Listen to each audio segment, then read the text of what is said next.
জন্মের পর তো আমার আম্মার থেকে আমি বঞ্চিত হয়েছি।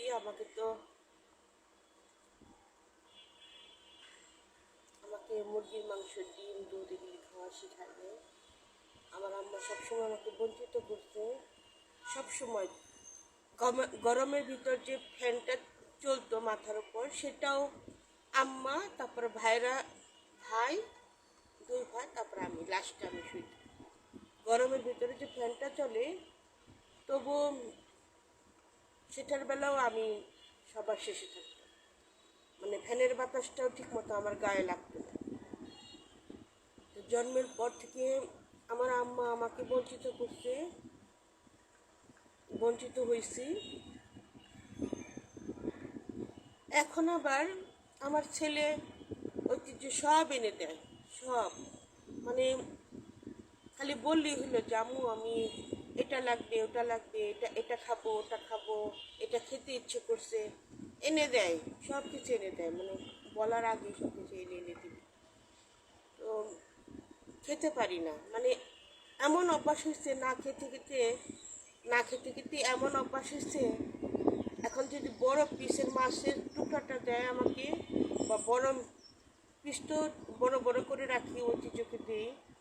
তো তো একইভাবে রাখি, সেমভাবে মাছের টুকরা, মাংসের টুকরা একইভাবে বড় বড় করে রাখি। বড় করে রাখলে কী হবে, কিন্তু সেই বড় পিসটা আর গলাটা নামে না, খেতে পারি না। গলা দিয়া সে মাছের পিসটা, মাংসটা খাইতে গেলে তখন ইচ্ছে করে না। আগে তো খাওয়া বসতাম না, ছোটোবেলায় খাওয়া বসতাম না, দেখতাম ভাইরা খাইতো, আব্বা খাইতো, আম্মা খাইতো, সবাই খাইতো। কিন্তু ওই ফিলিংসটা, তখন তো আমি পরিপক্ক ছিলাম। কিন্তু এখন আমি মাছের পিস হোক আর যে কোনো জিনিসই হোক, দুধ বাতি হোক, খাইতে পারি না। মানে আসে না। আমার ঐতিহ্য বলতেছে যে খাও খাও, এখনই খাও, পরে তো দাঁত পরে গেলে দাঁত থাকবে না, যখন তখন তো আরও খাইতে পারবে না। তখন আমি বললাম যে রেমন মামার মতো, আম্মার মতো শেষে শেষে দিবা, পান শেষনি আসে না, পান শেষনি দিয়ে এরকম রেমন মামার আম্মার মতো দিবা। ওই নানুকে দেখতাম পান শেষতে।